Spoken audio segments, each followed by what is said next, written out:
Good morning.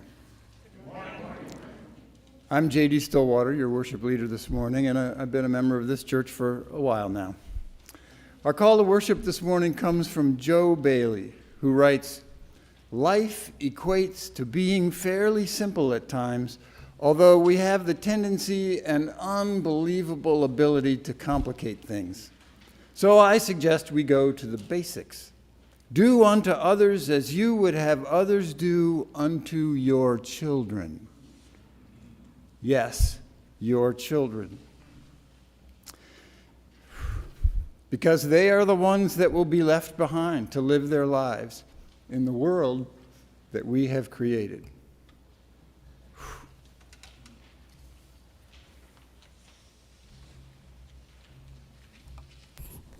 Good morning.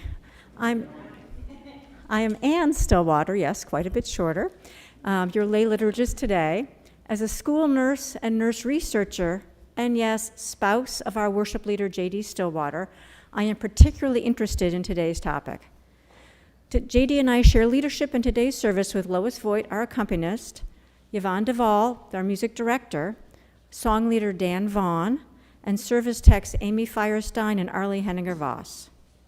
Whether you are a member or a visitor joining us in person or worshiping virtually, we are so glad that you have chosen to join us this morning. For our worshipers online, a Zoom online coffee hour will follow the service starting at 11:30 a.m. For those here in person, we will have coffee hour in person in the common room downstairs. And for our in-person folks, please consider signing up to help with the in-person coffee hour on the link provided to you each Friday in the news you can use.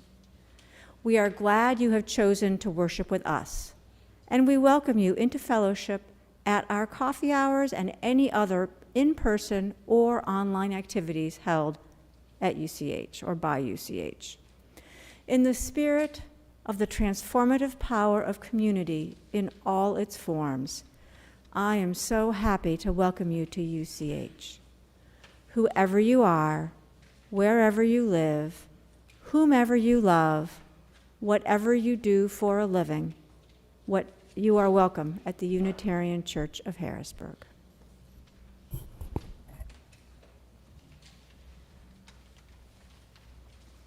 Our chalice lighting this morning comes from Adrian Rich, and it happens to be number 463 in our hymnal, but you don't need to look. I'm going to read it right now.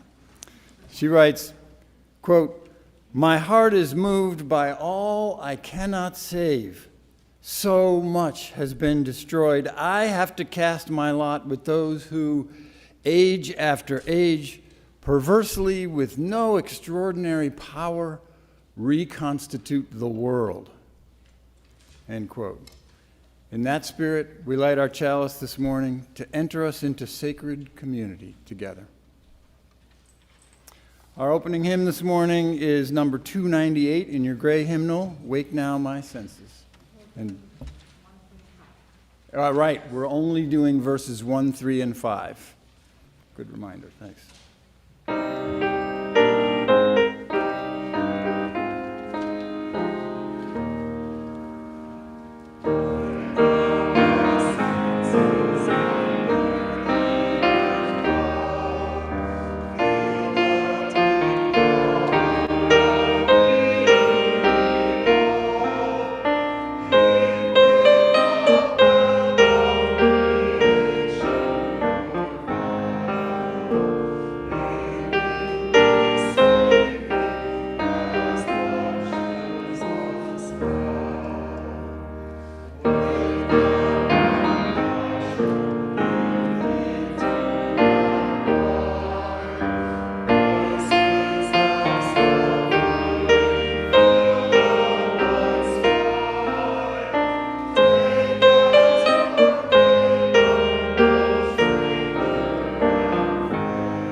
Yeah, how do we do the mic when we're sharing I it? was wondering that too.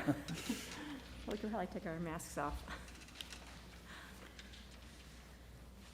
For those here who are under 18 years old, I have a question for you. Raise your hand if you have ever wished that you had a different name. Anybody? Or have you ever wondered why your parents gave you the name they did? There aren't many under 18s in here this morning. And adults, can you please raise your hand if you have a different name now than the name that is on your birth certificate? Yeah, quite a few.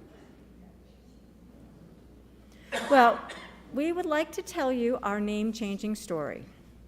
Our name-changing story, yeah. Once upon a time, I was engaged to somebody other than Anne, and that didn't work out, and that's okay. But during that engagement, it became clear to me that I wasn't that attached to my birth name, especially my last name. And I got teased pretty mercilessly in school. My last name, my birth last name, and my siblings, some of them still have this last name, was Dewey, D-E-W-E-Y, like a morning, Dewey morning. And just imagine all the things you can rhyme with Dewey. So you know, as I entered a relationship with Anne, that was already sort of in my thinking.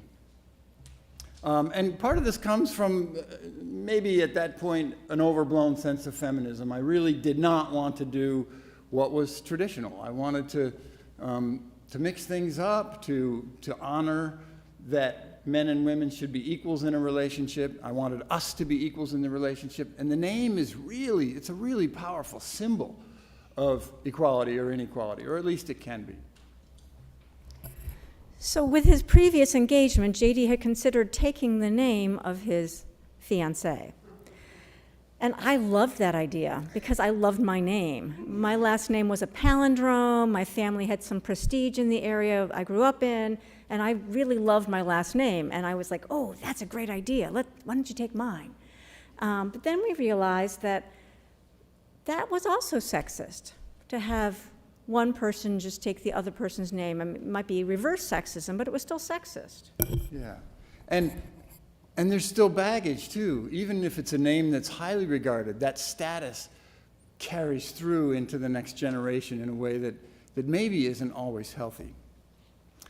So we thought, let's try thinking up a new name, just a completely different name that didn't come from either of our heritages. And my grandpa Dewey, by the way, who you'll meet a little later, he was not at all happy about the idea of me not being Dewey, because he was thinking about future generations having his name. Well, and he was also into genealogy. Yeah. So we came up with a bunch of different ideas for names we could take. And it was definitely a conversation, several conversations over the course of quite a few months. We met on a peace march. We had some names that were a little hippy-dippy, shall we say, and it was important. Sun, sea. But we came upon Stillwater, and I really liked Stillwater because both of us have at least some British heritage, and I have a tiny bit of Native American heritage, and it also represents what I'm trying to do with my mind. Even back then, I knew that my brain was too busy and I wanted to still the waters in my life. So I really was glad to choose that name of Stillwater. And I think at this point, we're both pretty happy with the name we have. Yes. Yeah. Yeah. We're glad we did this. So in this part of the story, tradition would have us saying, and they both lived happily ever after. But we say, and they both worked really hard.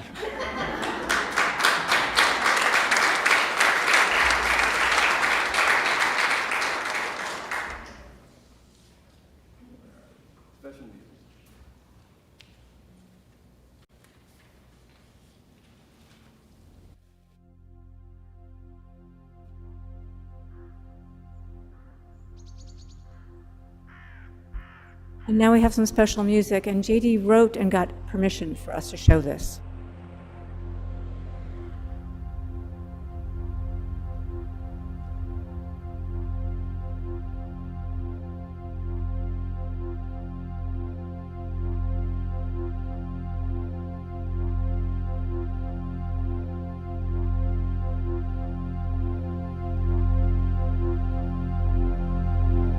So come out.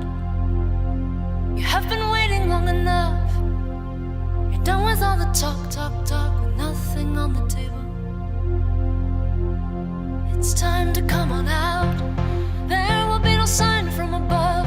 You'll only hear the knock, knock, knock of your own heart, a signal. If you are afraid, come out. If you are awake, come out and level up.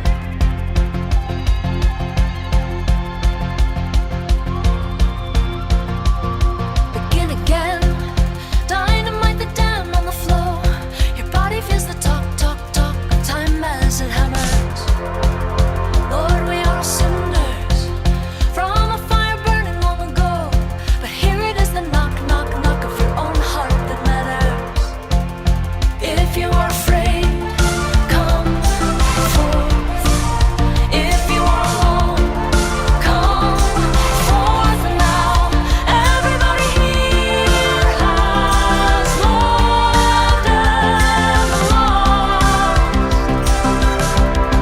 So love again. Call it any name you need. Call it your 2.0, your rebirth, whatever.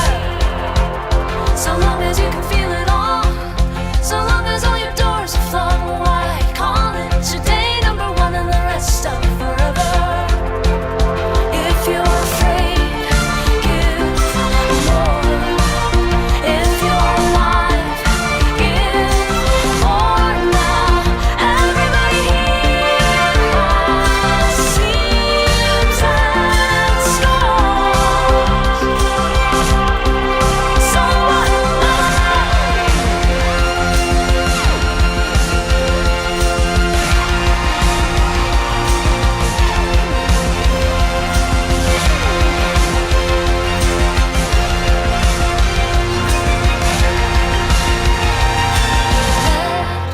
your faith die. Bring your wonder. Yes, you are only one. No, it is not enough. But if you lift your eyes, I am your brother. And this is all we need. And this is where we start. This is the day we dream. This is the day no other.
So here we are, worshiping in community, each of us carrying all the joys and sorrows that make us human.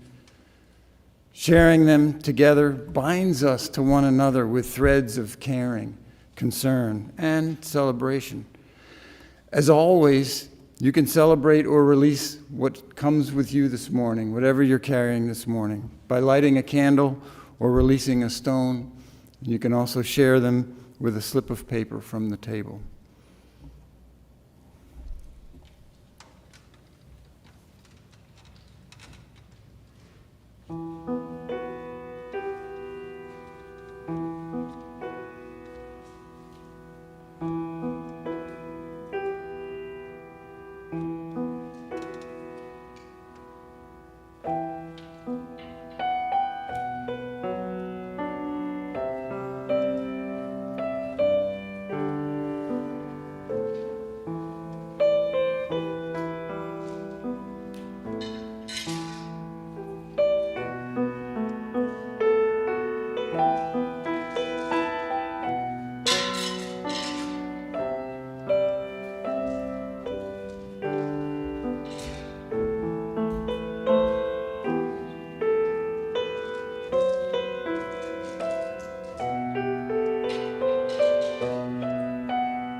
first one comes from Nan and Jim Kavanaugh this morning, and it's part joy and part announcement that didn't quite make it into your order of service for some reason.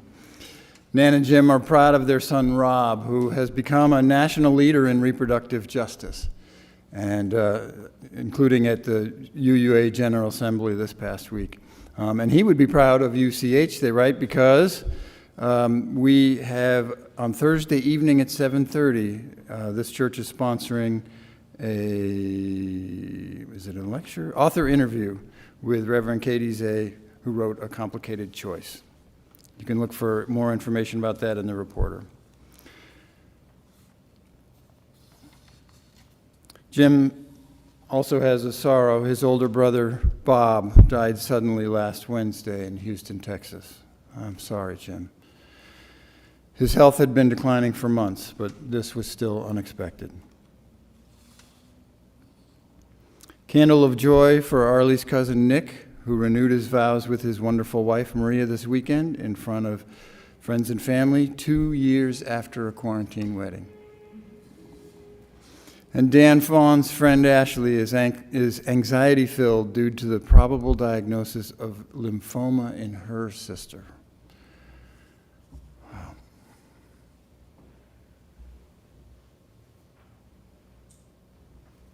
And will you please light one more candle and drop one more stone for all those joys and sorrows, celebrations and agonies that remain unspoken, but that are here present with us this morning.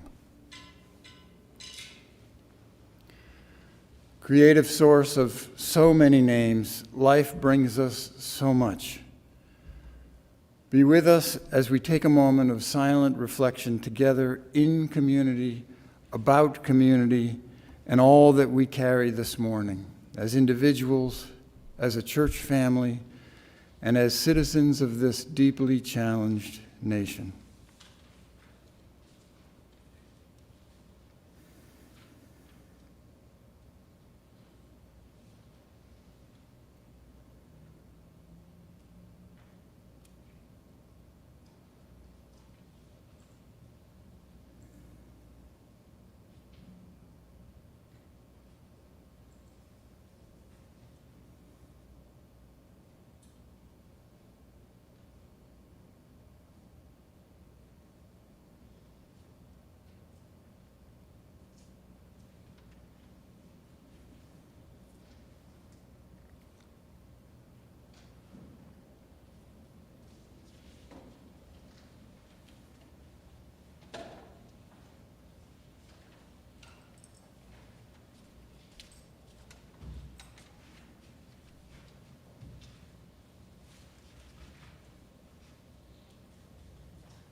Last October,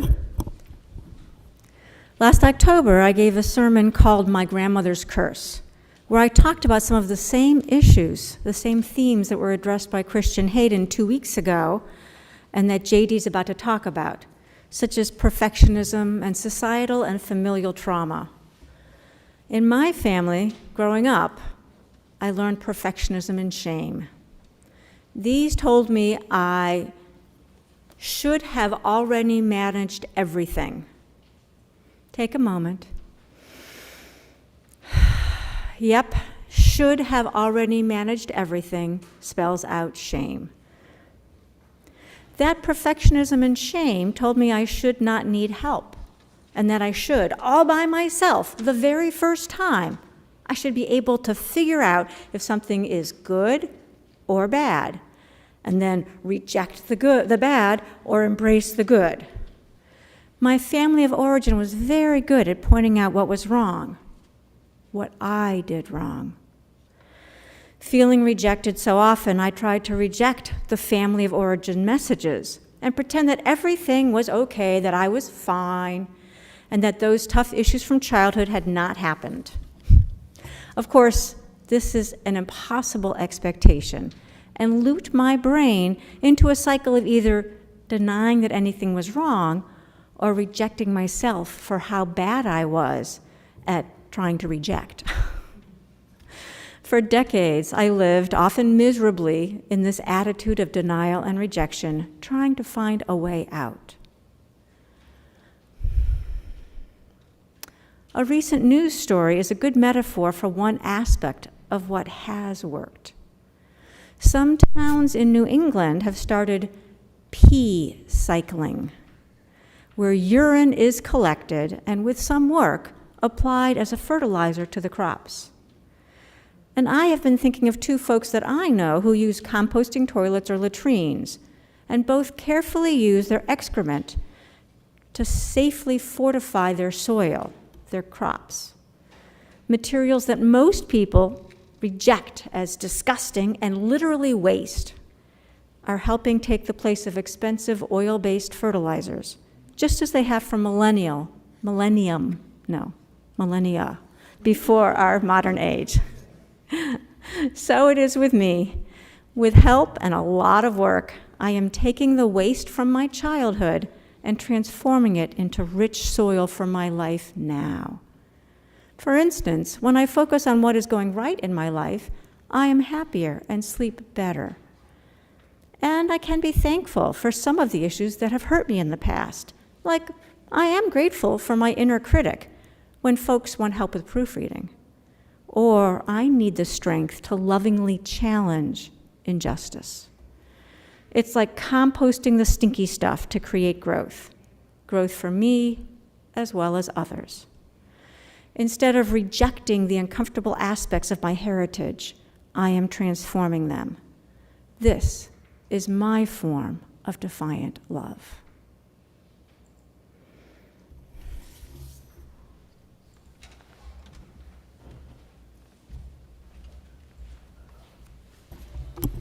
I had not heard that before.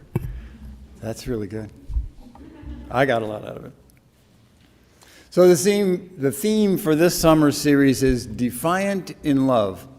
I have no idea what that means, which is actually kind of good because it means throughout the summer, each speaker will have a different take on it. Here's mine. I took the liberty of ignoring the word in. Now, just to make sure this is all working, and for some reason it is not. Let me turn it off and back on. It's not going to work if the slides don't advance. It worked a little while ago. No, that's not going to work well. Yeah, unplug it and push it back in. And let me do this one as well. I would normally say talk amongst yourselves, but that's probably not a good idea either.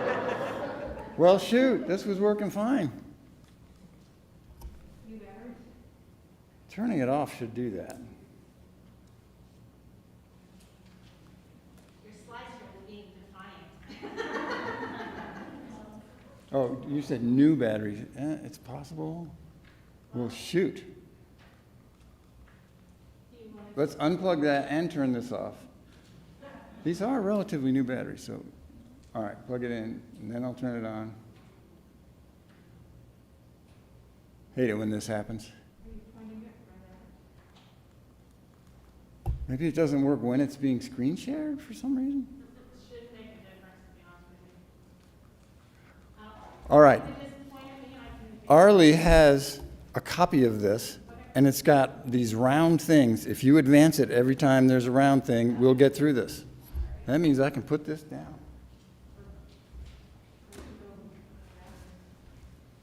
On my copy, they're big red round things, so I can't miss them. So go ahead and advance for that first round thing. If it will. There we go. All right. I started working on this sermon around Father's Day. So I was thinking about ancestors and descendants already, grandparents and grandchildren.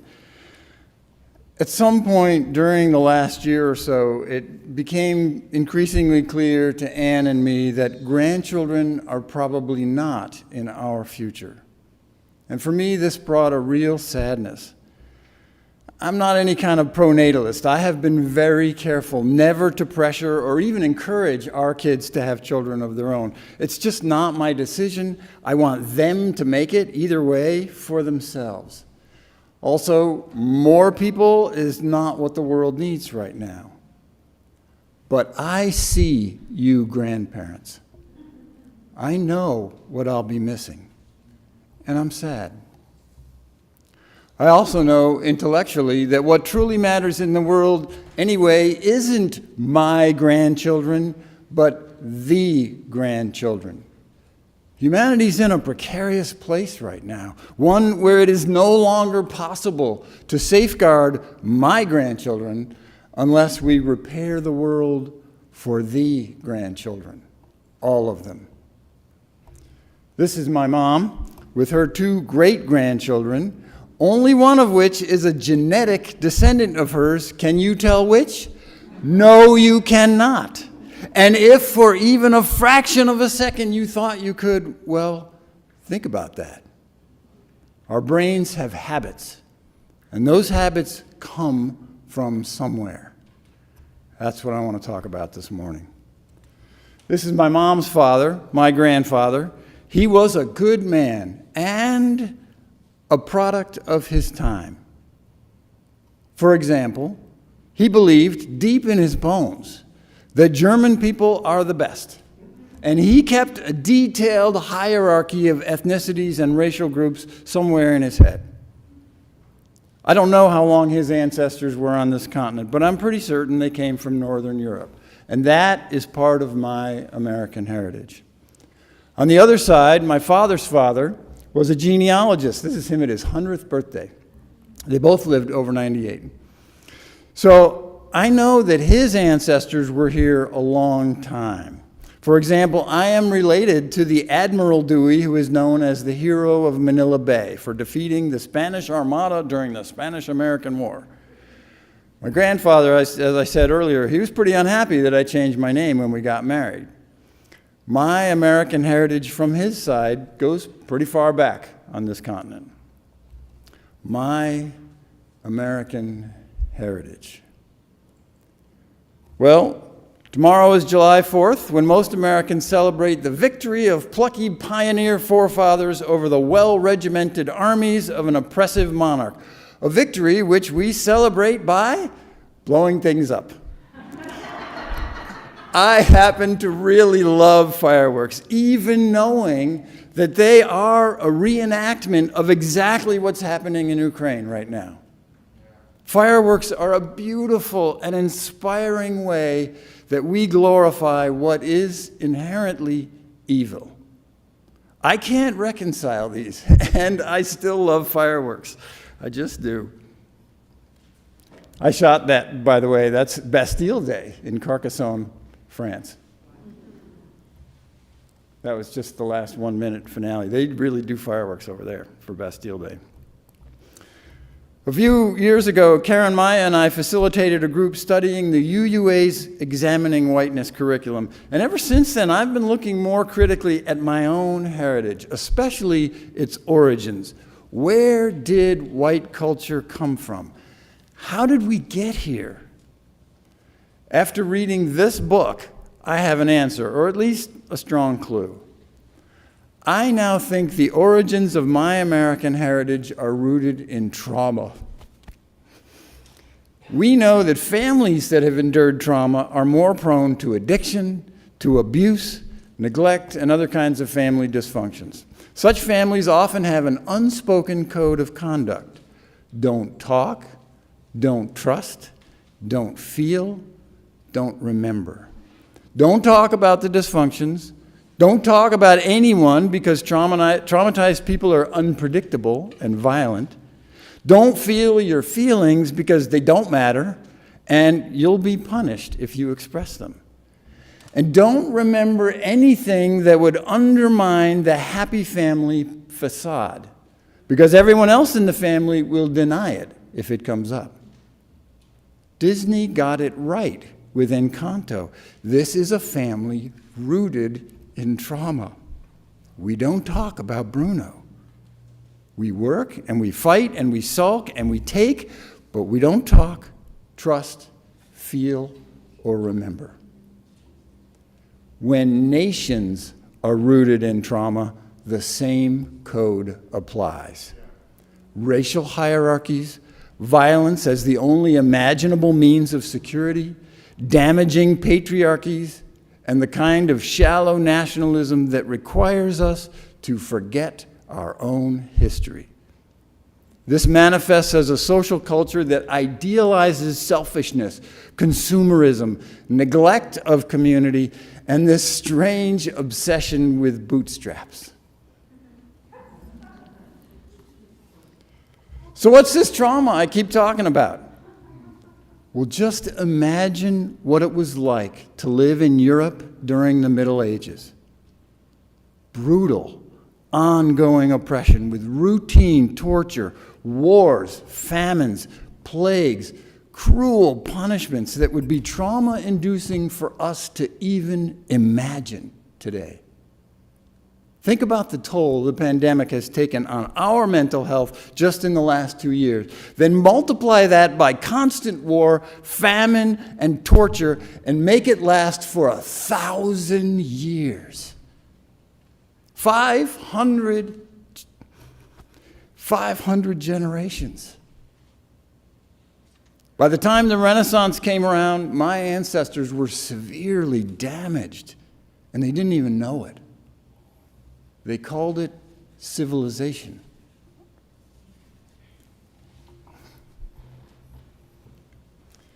Two weeks ago, Christian Hayden spoke from this pulpit about healing the body, and he mentioned epigenetics. This is key, so I want to say a little more about it. Epigenetics is a brand new science. It's a pioneering branch of molecular genetics, and it's only really been around since the 1990s. In school, you probably learned about how genes are encoded by DNA and how those gene blueprints then determine all your physical features and some mental and emotional ones too. But that's not the whole story. It turns out our genes come with packaging. For decades, we, scientists, geneticists, thought that that packaging was inert, that it had no role in development.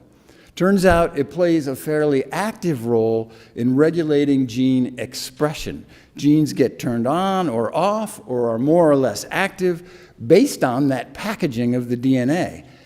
And the packaging can be inherited. It's called epigenetic inheritance because our genes, the DNA itself, is not changed, but its activity is changed in a way that does get passed on. What's this got to do with trauma? Well, the seminal experiment on trauma and epigenetics was just done in 2013, very recent. The experimenters exposed mice to acetophenone, a chemical which smells like cherry blossoms. It is the chemical that gives cherry blossoms their scent.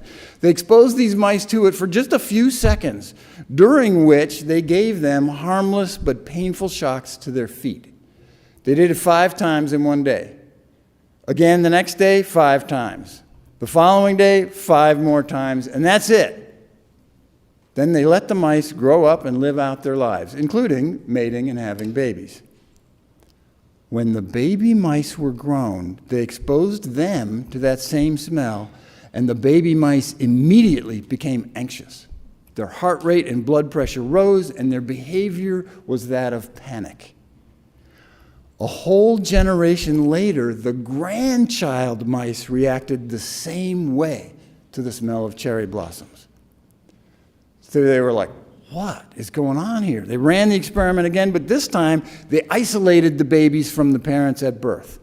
Same thing. They used in vitro fertilization and surrogate mothers. Same thing. And these were just harmless shocks over 3 days. This is so surprising and so relevant to who we are that the field of epigenetic trauma has exploded. Now there are thousands of studies, just from the last few years, on epigenetically inherited effects of trauma. It's not simple or clear-cut. There are lots of factors, and not all traumas and not all stimuli show up so dramatically as this mouse experiment. But the concept is really solidifying in the scientific community. It is real. I predict you will see this phrase again. It is entering the popular vocabulary as we speak. The connection Resmaa Menakem makes in his book is that our modern global culture, and specifically Euro-American culture, is rooted in the trauma of medieval Europe. That trauma informed and shaped my Euro-American heritage and allowed my ancestors to brutalize and exploit indigenous people everywhere they went, initiating a self-repeating cycle of intergenerational trauma and dysfunction that continues today. That trauma and dysfunction is transmitted directly through abuse and exploitation, and also epigenetically and culturally. So it is deeply embedded in our bodies, in our minds, in our emotional responses, our language, and our religious traditions. It explains a lot, doesn't it? What do we do now? Knowing that all of us are affected by this, how do we honor the grandchildren? How do we honor the grandchildren? Well, I think we have to carefully examine and, yes, defy our own cultural heritage. Raise your hand if the extreme consumerism around Christmas bothers you. Keep your hand up if you're still participating in it. That's what I thought. We've got to pay attention to those nagging feelings and follow them to a new way of being American, a new way of celebrating winter holidays. That is an act of defiance. Just try it. But it's also an act of love. I think we have to break the rules we inherited from our dysfunctional families and cultures. We have to talk about uncomfortable subjects. We have to trust our neighbors and people that we reflexively regard as the other. We have to feel our feelings and honor them and find out what they're trying to tell us. We have to remember the foolish and evil stuff in our heritage along with the glorious triumphs. There are glorious triumphs, and their celebration will be so much more meaningful if we remember honestly and authentically the missteps and errors and the awfulness that taught us to reach for them. Remembering it all requires a defiance rooted in love for the grandchildren. I think we have to love ourselves. When our culture keeps telling us our value is measured by our work and our possessions. Talk about an act of defiance. There's a local artist here in Harrisburg named Julia Mallory, who is the founder of Black Mermaids. Have you heard of them? Anybody? She's amazing, and I recommend you look into and support her work. For Juneteenth this year, she handed out a sheet of affirmations she wrote that address this directly. She writes, "I honor my ancestors and myself by resisting relentless productivity." Talk about defiant. Any other workaholics in here? Yeah, a few? If my only value is in what I accomplished, then accomplishment is all that matters. But family matters. Relationships matter. Inspiration, vulnerability, play, and rest. I honor my ancestors by listening to my body when it tells me it needs rest. Rest is defiant in a culture where rest equals lazy. It's not true. I honor my ancestors and myself by making space for joy in my life. Do we even know what joy is? Not happiness, joy. When's the last time you felt joy? Actually making space for joy goes against the grain. It's love, and it's defiant. I honor my ancestors and myself by making space for pleasure in my life. We do this, but it's often a shallow kind of pleasure, and we often feel guilty afterwards. I honor my ancestors and myself by realizing that others' limited imagination should have no impact on my life. Raise your hand if you have told a young artist that they should probably have a backup plan. I have done this. Why do I think my cynicism should have any bearing at all on their art career? It's their life. They'll figure it out. I honor my ancestors and myself by recognizing care as a personal, community, and political act. So important to our humanity, but you know, the pay kind of sucks. I honor my ancestors and myself by going where the love is, by being where the love is. Well, we're here this morning, so we're doing okay on those two, I think. I do know that we could do a better job of expressing that love. I honor my ancestors and myself by acknowledging that I am already enough. Radical. By tending to the earth and respecting its natural cycles. Long way to go for almost all of us. By caring for the youngest and oldest amongst us. There's that caring word again. Our relentless productivity makes it easier to pay someone else poorly to do this caring for us. I honor my ancestors and myself by acknowledging that grief work is also freedom work. We don't talk about death. Birth, we go on and on about the birth weight and the labor and the anesthesia and the breathing and the 3 stages and the gender reveal and the tiny little fingers. We got to talk about death. We got to grieve in community, vulnerably, for as long as it takes. I honor my ancestors and myself by understanding what my work is and doing it. I don't think Julia is talking about the work we trade for money here. She's talking about this inner work of cultural growth and healing and the outer work of bending the arc toward justice. What is my work? Am I doing it? I honor my ancestors and myself by remembering the past, taking up space in the present, and building the future. Now, you should know Julia Mallory is black, and these affirmations were not written for people like me, meaning old cisgender white men. Old cis white guys always take up space. I'm doing it right now, right? Cultural space. And everyone else is acculturated to expect us to. So I grayed out that middle part on the slide. That's the last affirmation, because if you're an old cis white guy, you should cross that part out. You're probably good on taking up cultural space.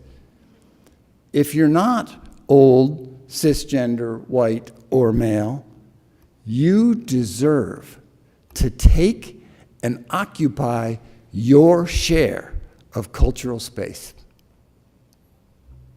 For the grandchildren, defiantly. The old cis white guys in this church will support and encourage you. Old men, can I get an amen? Amen. I had a backup plan in case that amen was a little tepid.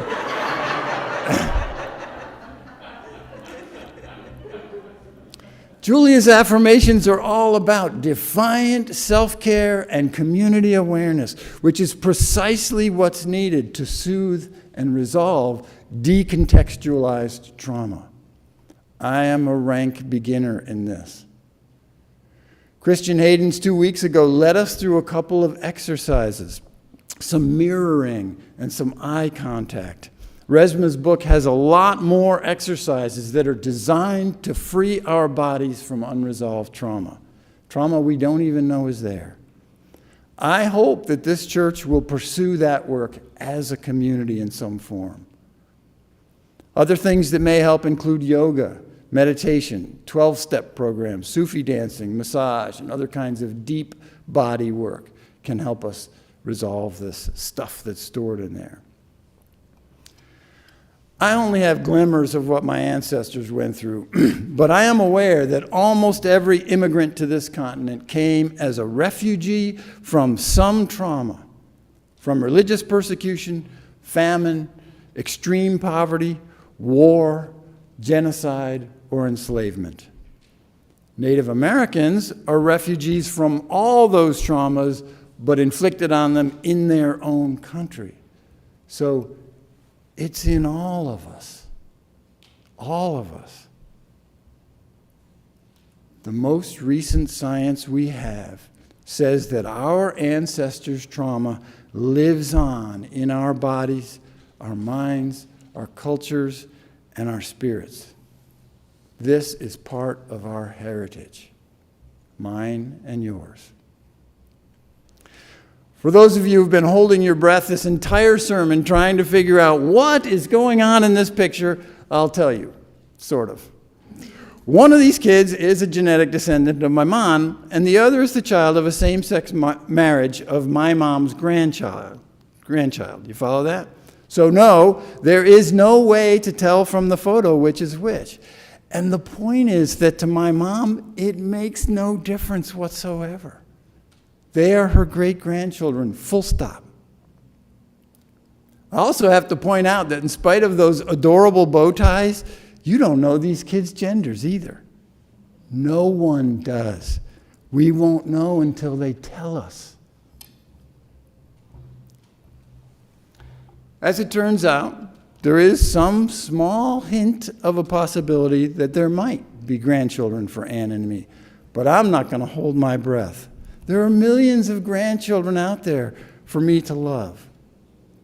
But to do that in good conscience, I have to strive not to pass on the unresolved trauma that comes with my American heritage.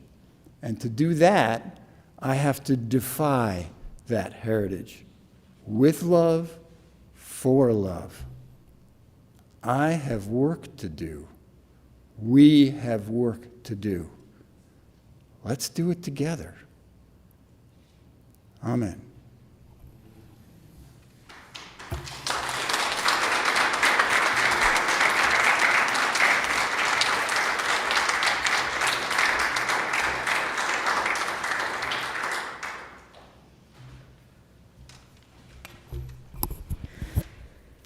And I had not seen or heard this sermon. Wow. Thank you, JD. Please join me in reading our covenant in your order of service. Love is the spirit of this congregation, and service is our gift. This is our great covenant, to dwell together in peace, to speak our truths in love, and to help one another.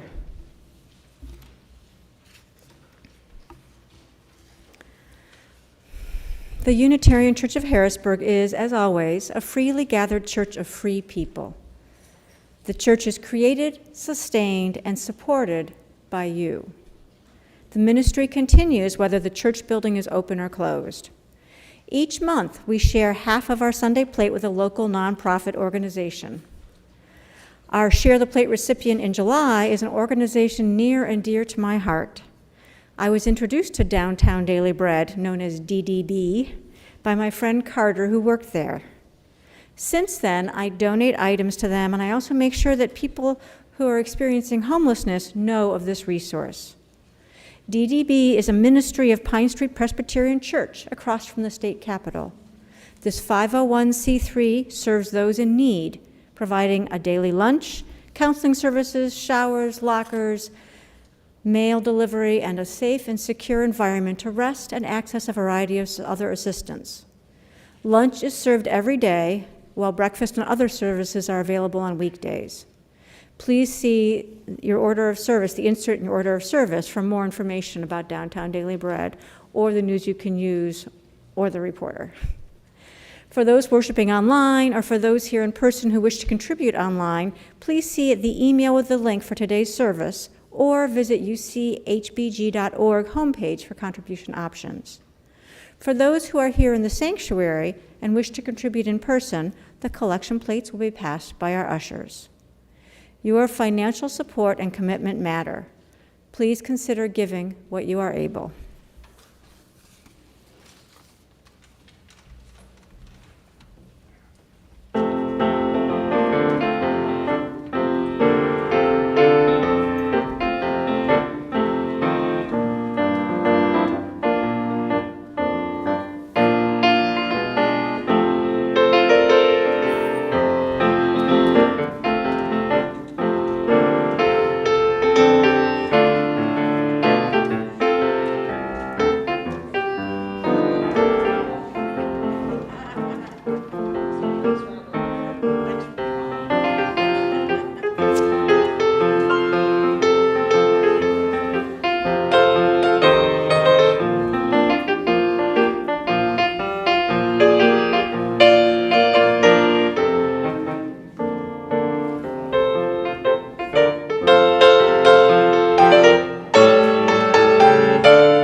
So those of you who know how to sing this song, pick up the slack. All right, let's sing.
Do I know who you are? Do I know who I am? We live inside bodies that carry it all. Ancestors, history, culture. As we work to turn the world around, let us carefully examine what we're carrying and pass on only what's still valuable and meaningful. Go in peace, return in love, and make sure you get the handout of Julia's affirmations as you leave.